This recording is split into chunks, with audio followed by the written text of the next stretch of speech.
السلام عليكم ورحمة الله وبركاته. أعوذ بالله من الشيطان الرجيم. بسم الله الرحمن الرحيم. الحمد لله رب العالمين والصلاة والسلام على سيدنا محمد وعلى آله وصحبه أجمعين.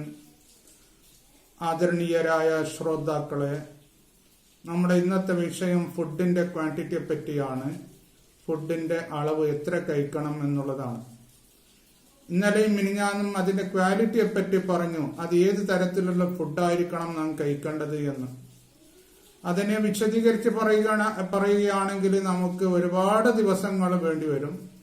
ചുരുക്കി പറഞ്ഞതാണ്, ഈ ക്വാണ്ടിറ്റിയെ പറ്റി എത്ര ഫുഡ് നാം കഴിക്കണം, കഴിച്ചില്ല എങ്കിൽ നമുക്കുണ്ടാകുന്ന അത് മുഖേന കൂടുതൽ ഫുഡ് കഴിക്കുന്നത് മൂലം നമുക്കുണ്ടാകുന്ന പ്രശ്നങ്ങളും രോഗങ്ങളും കോംപ്ലിക്കേഷനുകളൊക്കെ എന്താണ് എന്നാണ് ഇനിയുള്ള ക്ലാസുകൾ.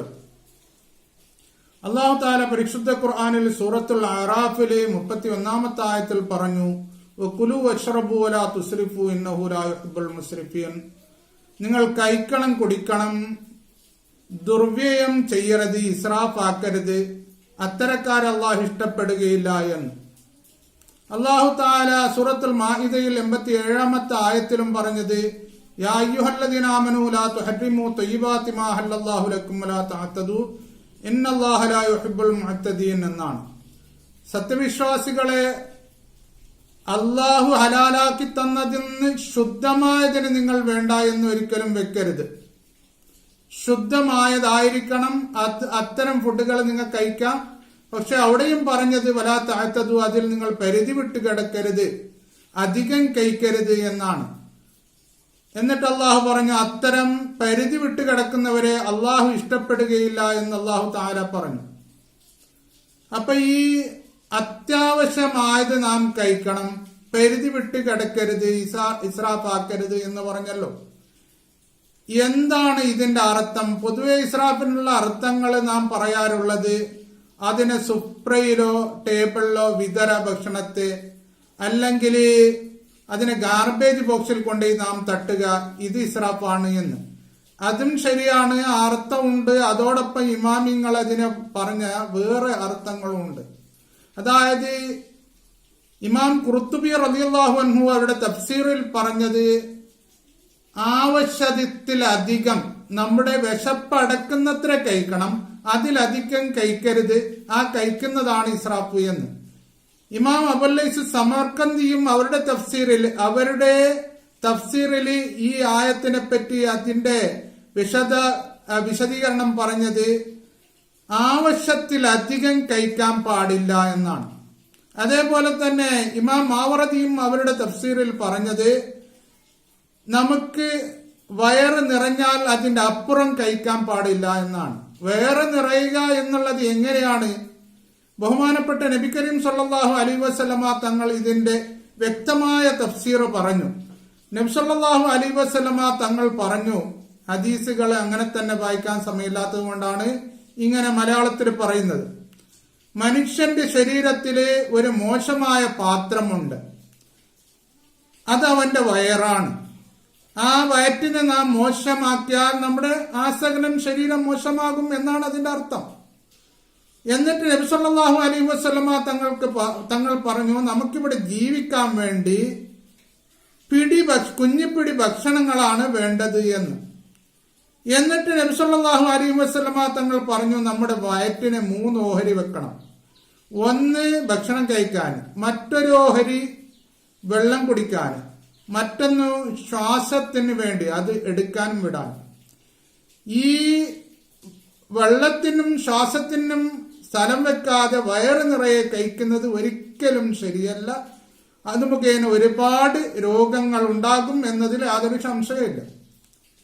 നമുക്ക് ഇത് മാത്രം മതി, നമ്മുടെ ആരോഗ്യം സംരക്ഷിക്കാൻ വേണ്ടി ഇത് മാത്രം മതി. ഈ ഒരു ആയത്ത്, വകുലു വശ്റബു വലാ തുസ്രിഫു എന്നുള്ള ഈ ആയത്ത്.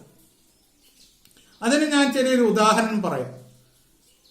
പണ്ട് ഹാറൂൺ റഷീദിന്റെ രാജസന്നിധിയിൽ, രാജകൊട്ടാരത്തിൽ ഒരു അതിവിദഗ്ധനായ നസ്രാനിയായ ഒരു ഡോക്ടർ ഉണ്ടായിരുന്നു. വളരെ പ്രഗത്ഭനായിരുന്നു അദ്ദേഹം അവിടെ ഒരു ഇമാം, ഒരു ഹദീസിന്റെ പണ്ഡിതനുണ്ടായിരുന്നു.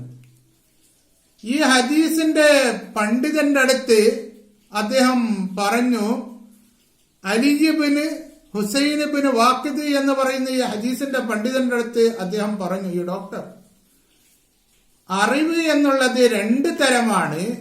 ഒന്ന് ദീനിന്റെ അറിവും ഒന്ന് ശരീരത്തിന്റെ അറിവും കൂടി ഉണ്ട്. നിങ്ങളുടെ പരിശുദ്ധ ഖുർആനില് ദീനിനെ പറ്റി പറയുന്നുണ്ടെങ്കിലും അതിൽ ഈ ശരീരത്തിന്റെ ശാസ്ത്രങ്ങള്, അതിന്റെ വിജ്ഞാനങ്ങളെ പറ്റി പറയുന്നില്ല എന്ന് അദ്ദേഹം പറഞ്ഞു. അപ്പോഴേക്ക് ചുരുക്കത്തിൽ ആരോഗ്യത്തെ പറ്റി പറയുന്നില്ല, മെഡിസിനെ പറ്റി പറയുന്നില്ല, ഒന്നാ പറഞ്ഞത് അദ്ദേഹം. ഇമാമ പറഞ്ഞു അവരോട്, അതായത് നമ്മുടെ പരിശുദ്ധ ഖുർആനില് ഒരായത്തിന്റെ പകുതിയിൽ എല്ലാ ആരോഗ്യത്തെയും മെഡിസിനെയും അടക്കിയിട്ടുണ്ട് എന്ന്. അപ്പോഴേക്ക് അദ്ദേഹം ചോദിച്ചു, ഏതായത്ത്? അപ്പോഴേക്കാണ് പറഞ്ഞത്, ഓതിയത്, വകുലു വശ്റബു വലാ തുസ്രിഫു ഇന്നഹു ലാ യുഹിബ്ബുൽ മുസ്രിഫീൻ. ഇത് പറഞ്ഞപ്പോ അദ്ദേഹം പറഞ്ഞു, അത് കറക്റ്റാണ്, നിങ്ങൾ പറഞ്ഞത് കറക്റ്റാണ്. എങ്കിലും ഹദീസില് നിങ്ങളുടെ നബി സല്ലല്ലാഹു അലൈഹി വസല്ലമ തങ്ങൾ ഈ ആരോഗ്യത്തെ പറ്റി ഒന്നും പറഞ്ഞിട്ടില്ല എന്ന് അദ്ദേഹം പറഞ്ഞു. അദ്ദേഹത്തിന് അറിയാത്തത് കൊണ്ടാണ്. ബുഖാരി ഷരീഫിൽ ഒരു ബാബ് തന്നെ ഉണ്ട്. എല്ലാ ഹദീസിന്റെ ഗ്രന്ഥങ്ങളിലും ബാബുകൾ ധാരാളം ഉണ്ട്. അദ്ദേഹത്തിന് അറിയായിട്ടാണ് പറഞ്ഞത്. അപ്പോഴേക്ക് ഈ ഇമാം പറഞ്ഞു, ഈ ഹദീസിന്റെ പണ്ഡിതൻ പറഞ്ഞു, ഒരൊറ്റ ഒരു ഹദീസില് നമ്മുടെ ആരോഗ്യത്തെ പറ്റി എല്ലാം ഉൾപ്പെടുത്തിയിട്ടുണ്ട്, മെഡിസിനെയും ആരോഗ്യത്തെയും. ഏത് ഹദീസ് എന്ന് ചോദിച്ചപ്പോഴാണ് ഈ ഹദീസ് പറഞ്ഞത്, അൽ മിഅദത്തു ബൈത്തുദ്ദാ വൽ ഹിമ്യത്തു റഅ്സു കുല്ലു ദവാ വഅഅതി കുല്ല ബദിനും മാ അവത്തഹു എന്ന്. അതായത് നമ്മുടെ വയറാണ് രോഗങ്ങളുടെ വെയർ ഹൗസ്. ആ വയറ്റിനെ കാത്തു സൂക്ഷിക്കലാണ് എല്ലാ മരുന്നുകളുടെയും നേതാവായ തലപ്പത്തിരിക്കുന്ന ഏറ്റവും വലിയ മരുന്ന്, ഔഷധം എന്ന് പറഞ്ഞു. എന്നിട്ട് നാം പതിവാക്കി കഴിക്കുന്ന ഭക്ഷണം മാത്രമേ കഴിക്കാവൂ, എന്നാൽ ഒരൊറ്റ രോഗം ഉണ്ടാവുകയില്ല എന്ന് പറഞ്ഞു. അപ്പോഴേക്കാണ് ആ വിദഗ്ധനായ നസ്രാനിയായ ഡോക്ടർ പറഞ്ഞത്, ഫഖാല നസ്രാനിയു മാ തറക കിതാബുക്കും വലാ റസൂലുക്കും ലിജാലൈനൂസ തിബ്ബ. പഴയകാലത്തുള്ള ലോകത്തിലെ ഏറ്റവും പ്രഗത്ഭനായ ഗാലന് ജാലൈനൂസിന് നിങ്ങളുടെ കിതാബും നിങ്ങളുടെ റസൂലും ഒന്നും ബാക്കി വെച്ചിട്ടില്ല എന്ന് പറഞ്ഞാൽ പരിശുദ്ധ ഖുർആനിലും ഹദീസിലും എല്ലാം ഉണ്ട് എന്നാണ് അർത്ഥം. അപ്പോഴേക്ക് ചുരുക്കത്തില് നമ്മുടെ വയറ്റിനെ നാം സൂക്ഷിക്കണം. എത്ര കഴിക്കണം എന്ന് പ്രത്യേകം ശ്രദ്ധിക്കണം. ശ്രദ്ധിച്ച് കഴിച്ചാല് നമുക്കിവിടെ പേടിക്കേണ്ട യാതൊരു ആവശ്യവും ഇല്ല. ഇമാം ഷാഫി റഹ്മത്തുള്ളാഹി അലൈഹി തങ്ങൾ പറഞ്ഞതും അങ്ങനെ തന്നെയാണ്. സലാസും മുഹ്ലികാത്തുൽ അനാമി വദാഇയത്തു സ്വഹീഹി ലസ്സഖാമി ദവാമു മുദാമത്തിൻ വദവാമു വത്ഇൻ വഇദ്ഖാലു തആമി അല തആമി. 3 കാര്യം മനുഷ്യനെ ഈ ഭൂമുഖത്തിൽ നിന്ന് ഇല്ലാണ്ടാക്കി കളയും, അവനെ നശിപ്പിച്ചു കളയും. 1 കള്ളുകുടിയെ പറ്റി പറഞ്ഞു. 2 അധികമായിട്ടുള്ള ഇന്റർകോഴ്സസ്, ലൈംഗിക ബന്ധത്തെ പറ്റി പറഞ്ഞു. ഇതും മനുഷ്യനെ അധികം പരിധി വിട്ടിട്ടുള്ളത്.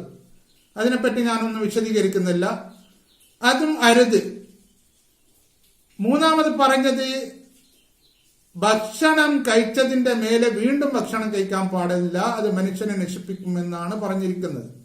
ഇന്ന് ശാസ്ത്രജ്ഞന്മാരൊക്കെ പറയുന്നത് ഒരു പ്രാവശ്യം ഭക്ഷണം കഴിച്ച് ഒരു 4 മണിക്കൂറെങ്കിലും വേണം, അതിന്റെ ഇടയ്ക്ക് ഒന്നും കഴിക്കരുത്.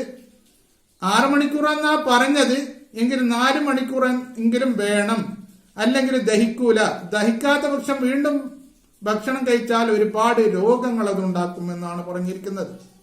അപ്പോഴേക്ക് ഇത്തരം കാര്യങ്ങൾ പ്രത്യേകം ശ്രദ്ധിക്കേണ്ടതാണ്.